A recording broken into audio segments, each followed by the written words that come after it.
Hi, welcome to the show. I'm Ivory and this is Roz. And today's topic is evolving life purposes. Before we jump into that topic, we want to say hello to our listeners in Marlborough, Connecticut. We see you, we appreciate you. Thank you for being here with us week after week. We actually had a listener request this topic. Yes, we have talked about life purpose a couple times before from different angles, and this one is about our personal experiences. There's so much value in storytelling, especially when it's about real life. And so, Roz, do you want to talk about like how? Let's talk about how you felt pulled to do what you did first, like your first life purpose, your first what you were felt like was your mission at the time. I'm not sure I knew. I mean, I just could always do this. Just, But to do it for a living. yeah, information would like be streaming in, and people always were asking me, you know, well, what do you think? What do you think? And I would just tell them what I got, but I would never have thought about doing that in a professional capacity. I mean, I thought it was just, my opinion, I guess. And I can be pretty opinionated. I was going to say Roz has plenty of those, but my dad says I have an opinion about everything. I take that as a compliment. Well, I think, if your brain is in high function, like you're constantly analyzing, reviewing, looking, et cetera, we probably all have some of that. That just comes with the territory. The one thing that I realized when I actually really started doing this, I went to, right when I got out of high school, I went to a reader at the spiritualist church, and it was like Friday night sessions that were about 15 or 20 minutes, and I went with a friend, and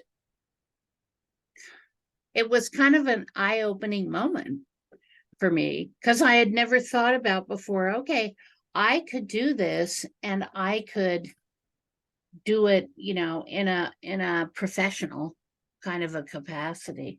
So I think that was the first like wake up call. I'm not sure I fully responded to the wake up call because, I was like 18 and just my first year of college and, just bouncing all over the place. And I worked too. So, I mean, the combination of going to school full time and working some serious part-time hours, I wasn't really thinking about doing anything other than going on my purpose of get a degree, get a degree, get a degree, So at the point at which I began to have people offering me things to help them with information was probably right in those early years. And I'm not even sure it's went bing then. I just felt like, well, I can help people. People who are experiencing lack of clarity, or they're stuck, or they can't see their path. It just would come to me. And I think that's what sort of evolved into the purpose of, to me, this is all about helping people and helping people with their information, or helping people with how they feel about where they are and what they're doing. So I still feel like we all, we're so influenced by everything around us. And of course, my influence my whole life was about getting a degree and a regular job. So the thought of doing this was just kind of like a sideline thing that I did.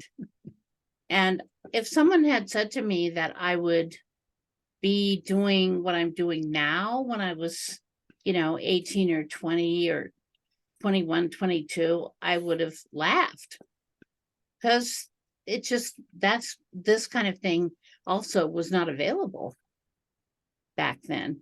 Fortunately, we have awakened and we have realized that this source of information that comes in through your angels and guides, and it's there for you. And I think it's a wonderful time right now, because people are getting it.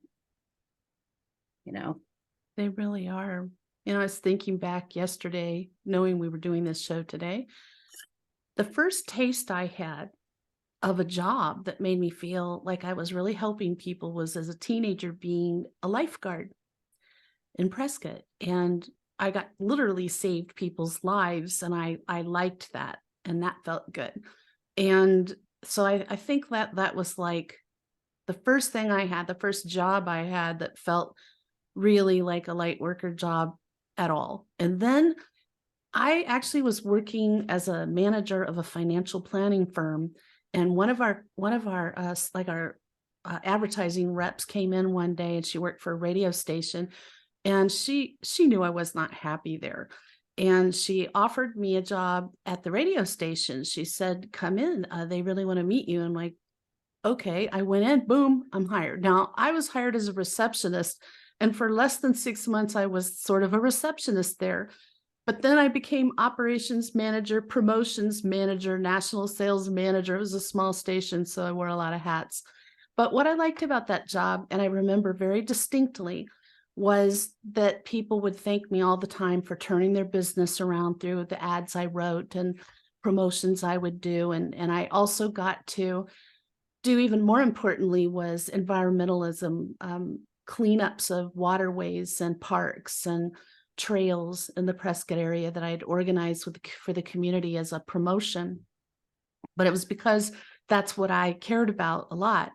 And developing all kinds of programs that were community oriented to help people, like rides. If you're too inebriated to drive home, you can call this number and get a free ride home, things of that sort. So that, it felt really good. And I was a young mother then, and it was fun to do things I could do with my daughter, because I was a single parent for most of that time.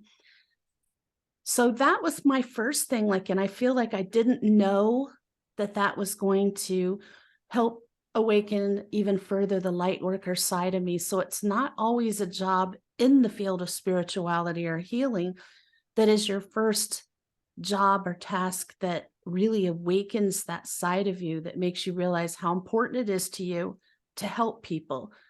And that is such a core part of being a light worker. If there's one trait I would say defines a light worker, it is that you are most happy when you're helping people.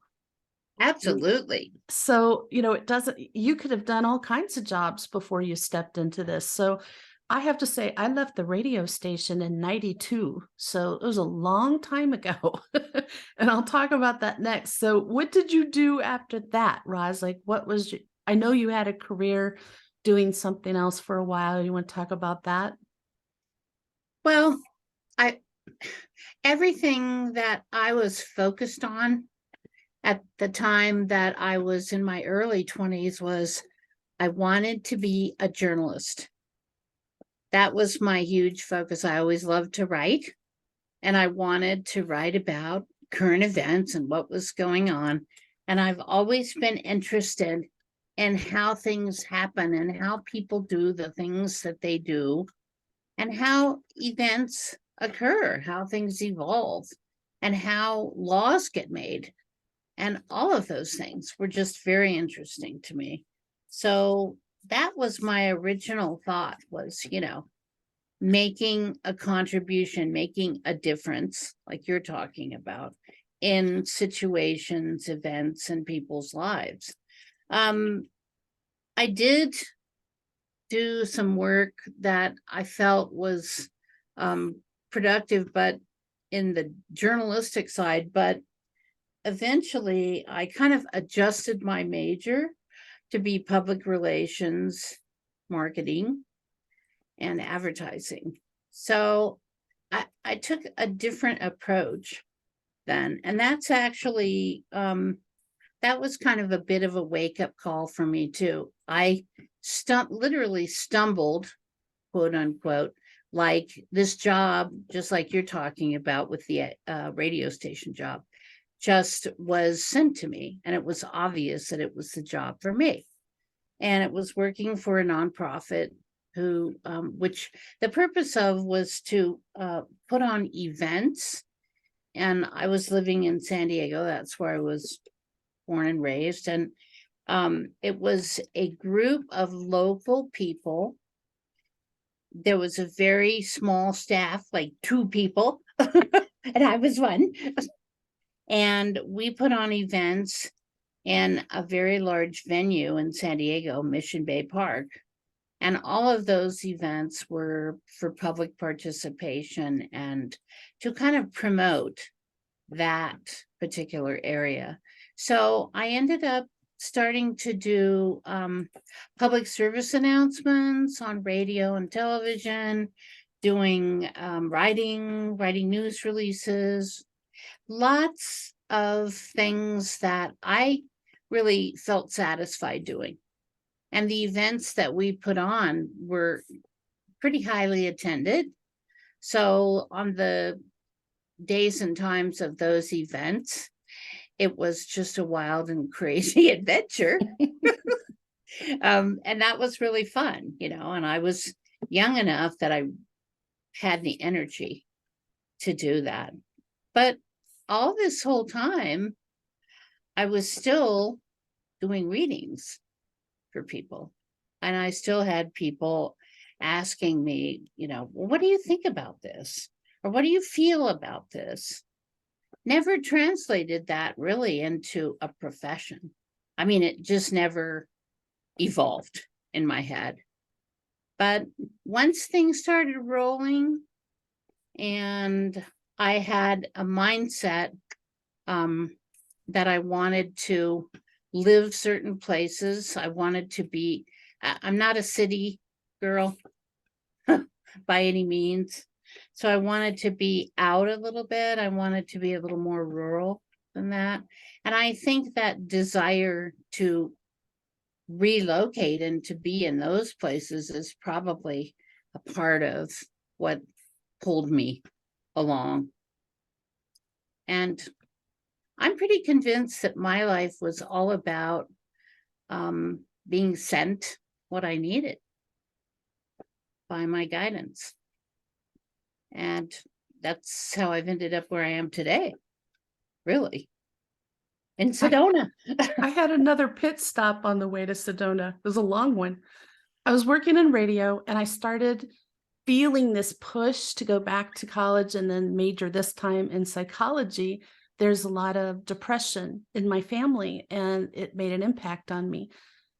And it's very interesting because I will just say the owners of the radio station were very, very toxic people, and they would do terrible things, just attack the salespeople and different people. They would just attack them. And as soon as I started there and saw that, I thought, okay, I didn't need training in psychology to know my turn would come.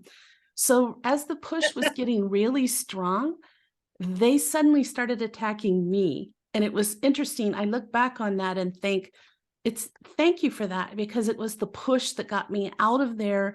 I started going back to school and I did leave there and go work in a psychiatric hospital. And I worked in that, not in a psychiatric hospital, but I worked in the field of mental health for 16 years. And that was even way more fulfilling because I was working with people who were homeless and low income, and I could make a big difference in their lives. I could help them find housing. I could be there to comfort them when they were going through something rough. I could calm things down at the residential facilities. And I felt really, really good working in that field. And I really loved the patients. I never saw myself leaving, but on the side, my angels had pushed me to do readings for a little phone psychic service that was based in Sedona, of all places. And I did readings for them under a different name, didn't have to show my face.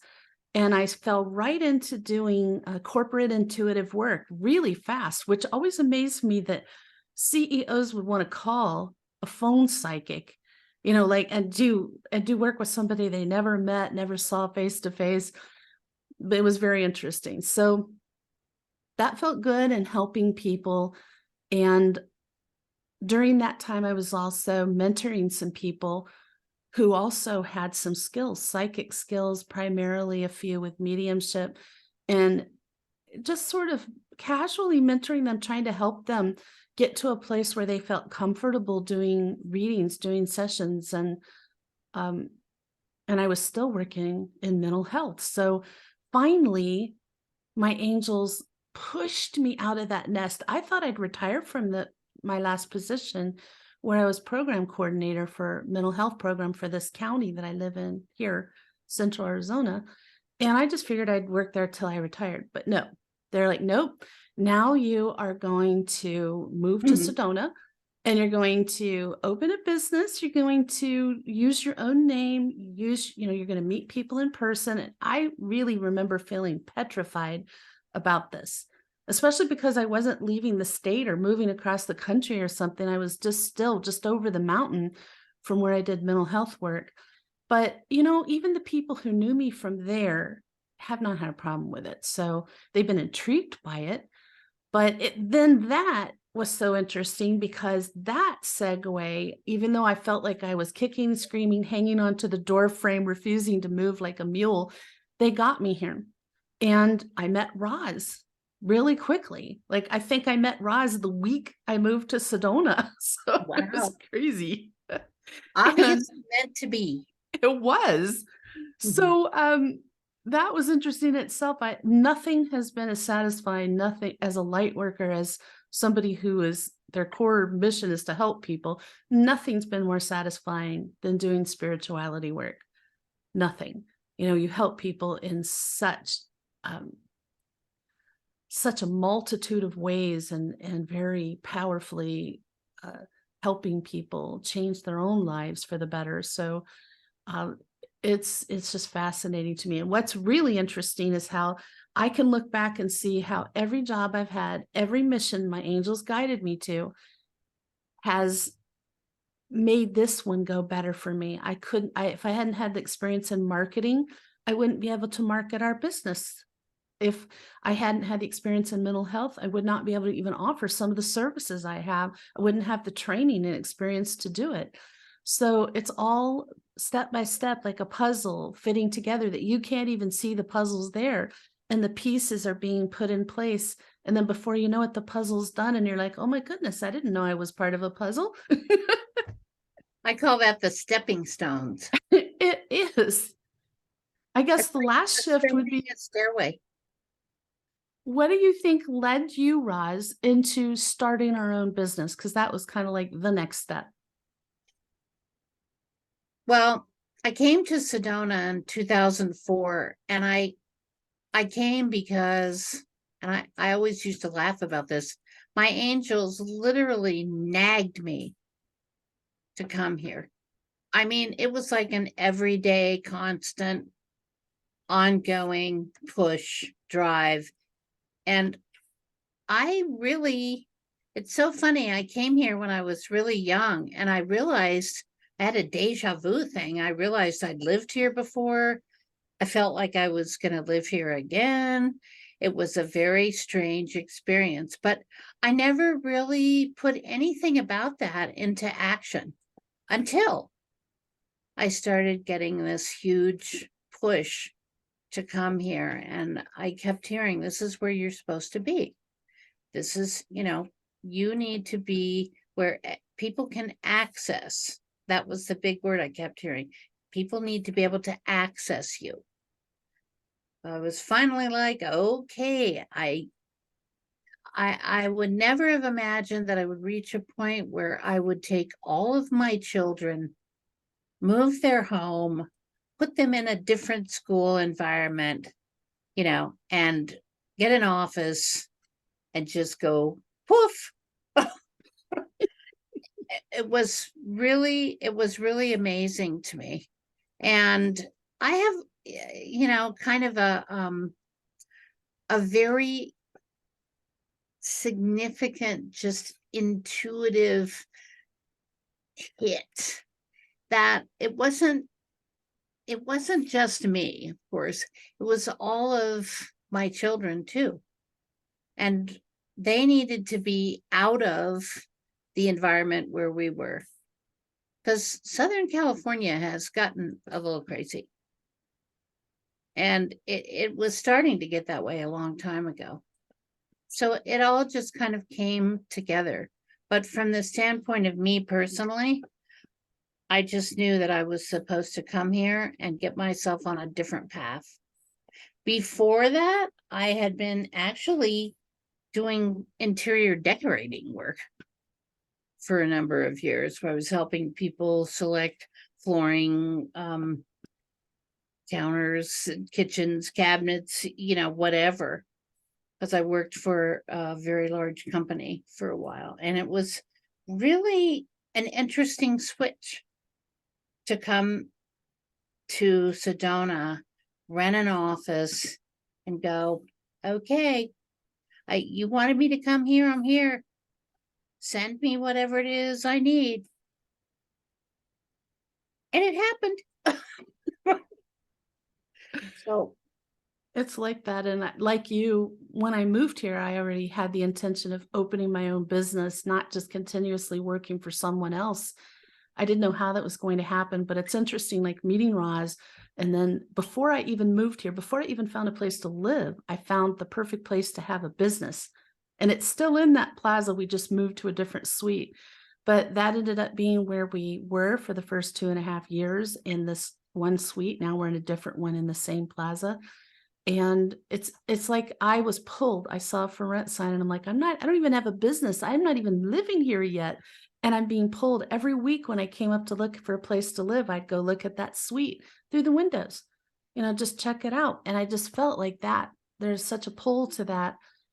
Then when meeting the right person, then that's, sort of like, okay, it's coming together. And I found out, Roz wanted to have her own business, and we have our own way of just, we like no drama, we like low key.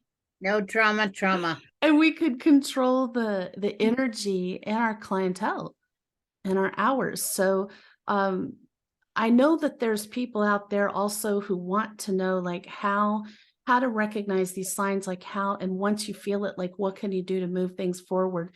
I hope you'll join us over at our Patreon page. We are already uploading content, exclusive content there, and it'll be up and running in about 2 weeks. But know that one of the first things you'll see on there is a little information, a video about exactly that, how to recognize when it's happening to you, that it's time to shift, and what to do when that happens to get through that faster.